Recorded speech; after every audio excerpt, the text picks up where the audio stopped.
لیکن کہیں نہ کہیں اب بھی کمی ہے. اب بھی ایک بہت بڑی تعداد ہے جو روزہ نہیں رکھتی، روزہ رکھنے سے محروم ہے، اور وہ ان نوجوانوں کی تعداد ہے جو اس وقت محنت مزدوری کرتے ہیں، مارکیٹ میں بیٹھتے ہیں، لوم چلاتے ہیں، کاروبار کرتے ہیں، اور ان کا عذر یہ کہ دھوپ بہت ہے، تمازت بہت ہے، شدت بہت ہے. واقعی موسم تو گرم ہے، کچھ روزے اپریل میں ہوں گے اور کچھ روزے مئی میں بھی ہوں گے، بلکہ پورا آخری عشرہ مئی میں ہوگا. اور گرمی کا اور محنت کا عذر پیش کر کے لوگ روزہ چھوڑ دیتے ہیں.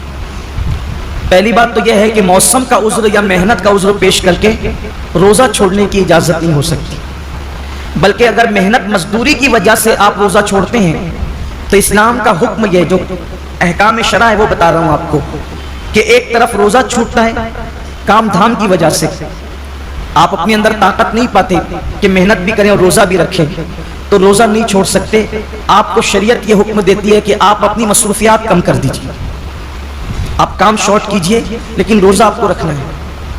اس لیے کہ رمضان شریف کے ایک روزے کی اہمیت یہ ہے، ایک روزے کی، کہ جان بوجھ کر اگر کسی نے رمضان شریف کا ایک روزہ چھوڑ دیا اور اس کے بدلے میں پھر وہ پوری زندگی روزہ رکھے، تو زندگی بھر کے تمام روزے اس ایک روزے کی فضیلت کو نہیں پہنچ سکتے جو ماہ رمضان شریف میں رکھا گیا ہے.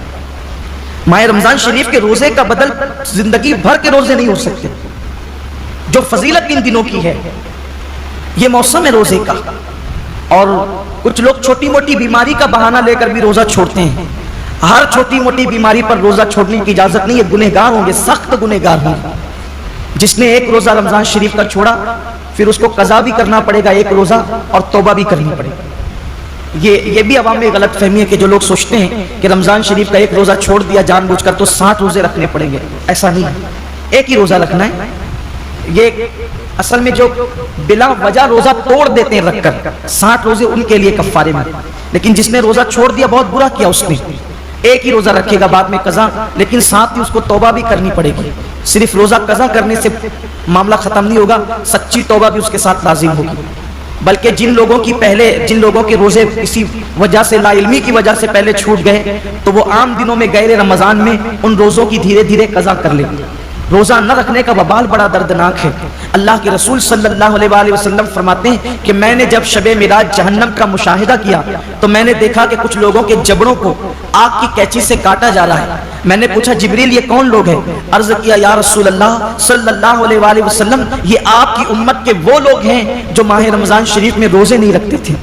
اس لیے یہ دنیا ہے، یہاں تو روتے گاتے گرتے پڑتے خوشی غمی میں زندگی کیسے بھی گزر جائے گی، لیکن ایک دن آخرت ہے. دنیا ختم ہونے والی ہے اور آخرت کبھی ختم نہیں ہوگی. آج عمل کر سکتے ہیں، اس کی اہمیت کا اندازہ نہیں ہے. جب اس عمل کا صلہ ملے گا اور عمل نہ کرنے پر سزا ملے گی تب انسان پچھتائے گا کہ کاش میں نے اس کا فائدہ اٹھا کر زندگی کا کچھ نیکیاں اکٹھا کر لی ہوتی، کچھ عمل کر لیا ہوتا. بلکہ مرنے والے اللہ کی بارگاہ میں منت کرتے ہیں کہ میرے اللہ ہمیں صرف 2 رکعت دنیا میں جا کر پڑھنے کی اجازت دے دے. لیکن ارشاد ہوتا ہے بندے جب ہم نے تجھے موقع دیا تھا اس وقت تو نے اس سے فائدہ نہیں اٹھایا. اب زندگی ختم ہو گئی ہے، اب دوبارہ کسی کو دنیا میں نہیں بھیجا جائے گا. اس لیے میں اپنے نوجوانوں سے کہتا ہوں بہانہ مت کیجیے. روزہ رکھنے والے کو صبر اللہ دیتا ہے. اور ایک بات آج آپ سے کہنا چاہتا ہوں، اگر کسی غربت کی، تنگ دستی کی یا محنت مزدوری کی وجہ سے آپ کا روزہ پر مشقت ہے، آپ کے روزے میں مشقت ہے، تکلیف ہے، تو یہ بات ہمیشہ یاد رکھیے گا کہ جس نیکی میں جتنی تکلیف ہوگی، جس نیکی میں جتنی تکلیف ہوگی اس کا صلہ اتنا بڑھا دیا جائے گا. روزہ رکھ کر اے سی میں سونے والوں کا ثواب الگ ہے اور روزہ رکھ کر لوم چلانے والوں کا ثواب الگ ہے. دونوں کا ثواب یکساں نہیں ہے. روزہ رکھ کر کے اے سی میں آفسوں میں بیٹھنے والوں کا اجر الگ ہے اور روزہ رکھ کر کے دھوپ میں مارکیٹ میں بیٹھنے والوں کا اجر الگ ہے. وجہ کیا ہے؟ دیکھیے ڈاکٹر اقبال نے اس فلسفے کو بہت اچھے سے سمجھایا ہے. اقبال کہتے ہیں الفاظ و معانی میں تفاوت نہیں لیکن، الفاظ و معانی میں تفاوت نہیں لیکن ملا کی اذان اور مجاہد کی اذان اور. جو مسجد کے اندر کھڑے ہو کر کے اذان دیتا ہے اس کے الفاظ بھی وہی ہے، اور جو مسجد کے اندر اذان پڑے اس کا معنی بھی وہی ہے.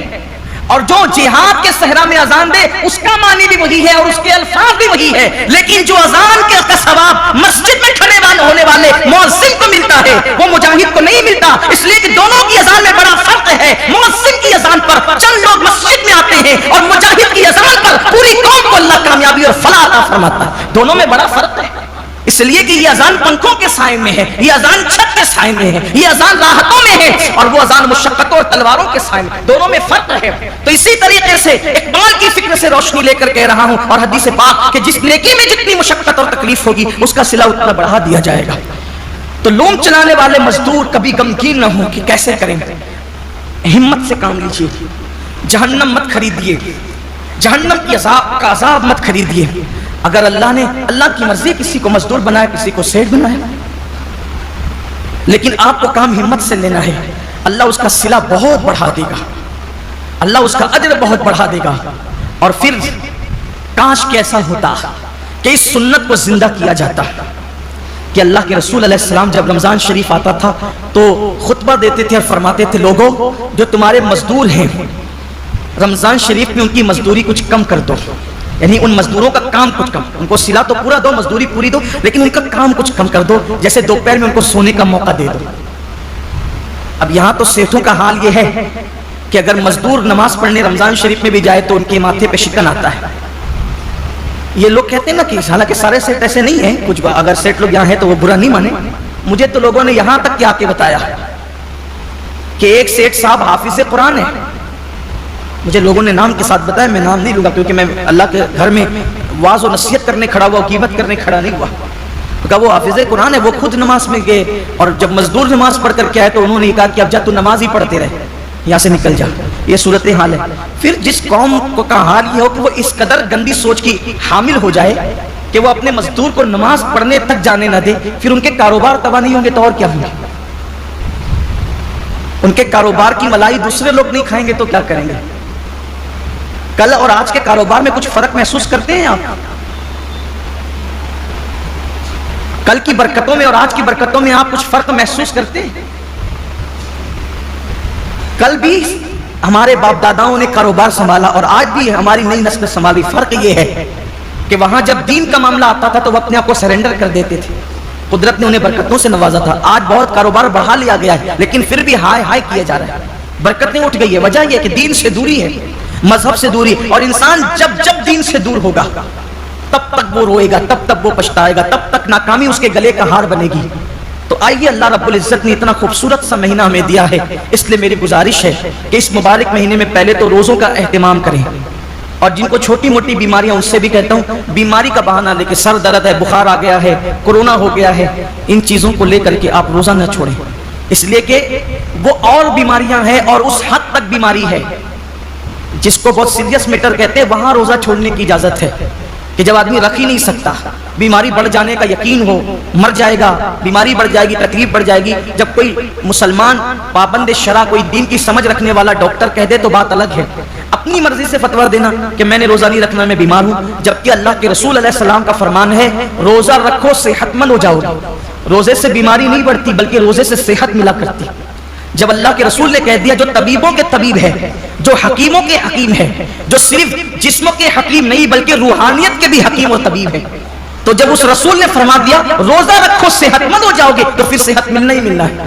اس لیے بہانہ نہ کرو۔ ایک حدیث پاک اور یاد آتی ہے، فرمایا گیا ہر چیز کی زکوٰۃ ہے، ہر چیز کی، جیسے مال کی زکوٰۃ، جس نے مال کی زکوٰۃ دے دی اس کا مال اللہ کے قلعے میں محفوظ ہو گیا، اب اس کے مال کو کوئی نقصان نہیں ہو سکتا۔ ایسے ہی جان کی بھی زکوٰۃ ہے، جسم کی بھی زکوٰۃ ہے۔ تو جان کی زکوٰۃ کیا ہے؟ میرے آقا علیہ السلام فرماتے ہیں روزہ یہ تمہاری جان کی زکوٰۃ ہے، تمہارے جسم کی زکوٰۃ، مطلب جو لوگ روزہ رکھ لیتے ہیں اب ان کی جان بھی اللہ محفوظ کر لیتا ہے، وہ مہلک بیماریوں سے، موذی بیماریوں سے محفوظ ہو جاتے ہیں۔ آپ دیکھیے اللہ کے اولیاء، آج جتنی کثرت سے بیماریاں ہیں پہلے نہیں تھی، اور جو بیماریاں آج ہیں وہ پہلے نہیں تھی۔ کیوں؟ اس دور میں لوگ صرف رمضان شریف کے روزے نہیں رکھتے تھے بلکہ مہینے میں 13، 14، 15 تاریخ کو بھی اکثر مسلمان روزہ رکھتے تھے۔ 3 روزے تو مہینے میں رکھتے ہی تھے مسلمان، پھر اس کے بعد جو اور دن سے قریب تھے وہ پیر اور جمعرات کے بھی روزے رکھتے تھے۔ پھر موقع بموقع عاشورہ کا روزہ، یہ روزہ وہ روزہ، یعنی جو موقع آیا اس کے بہانے سے روزے رکھتے تھے. اس لیے یہ بیماریاں ان کو نہیں تھی جن بیماریوں میں ہم مبتلا ہیں. کیوں؟ کیونکہ وہ جسم کی زکات نکالتے رہتے تھے، اور جب زکات نکلتی رہے گی تو جسم محفوظ ہوتا رہے گا. ہم سمجھتے ہیں کہ کھانے سے طاقت ملتی ہے، طاقت کھانے سے نہیں ملتی. کھانا تو ایک بہانہ ہے. فرمایا گیا کم کھانا یہ صحت انسان کو صحت مند کرتا ہے، کم غذا انسان کو صحت مند کرتی. ہم کھانے کے لیے پیدا نہیں ہوئے، کھانا ہمارے لیے پیدا ہے. بزرگوں نے فرمایا جینے کے لیے کھایا کرو، کھانے کے لیے جیا مت کرو، اللہ کے لیے جیو. یہ انسان کی سوچ اور فکر ہونا چاہیے. تو پہلی چیز یہ ہے روزہ رکھیے، روزے کا اہتمام کیجیے، اور روزہ رکھیے تو اس طرح رکھیے جیسے اللہ نے روزہ رکھنے کا حکم